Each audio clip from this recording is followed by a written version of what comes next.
খেতে আমার ভীষণই ভালো লাগে, কিন্তু ওই ডিমের একঘেয়েমি ঝোল কষা এই ধরনের খাবার খেতে খেতে আমি বোর হয়ে গিয়েছি।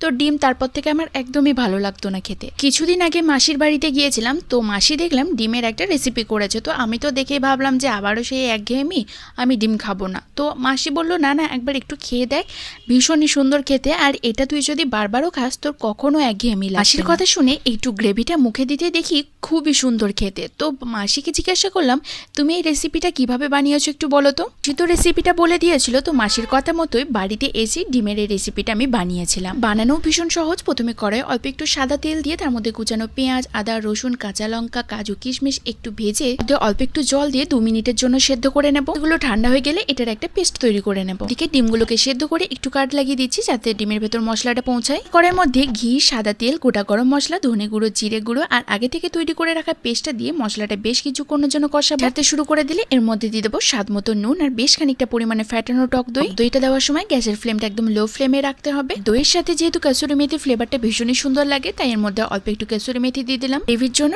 অল্প একটু গরম জল অ্যাড করে দিলাম। এবার গ্রেভিটা যখন ফুটতে শুরু করবে তখন এর মধ্যে সেদ্ধ ডিমগুলোকে দিয়ে থেকে অল্প একটু গোলমরিচ গুঁড়ো আর গরম মশলা দিয়ে খুব ভালো করে মিক্সড করে নিলেই রেডি ডিমের কোরমা, যেটা খেতে কিন্তু অসাধারণ। একবার এটা ট্রাই করো এবং আমাকে অবশ্যই কমেন্টে জানিও তোমাদের কেমন লাগলো। তো আজকে ভিডিওটা এত পর্যন্তই, দেখা হচ্ছে নেক্সট ভিডিওতে।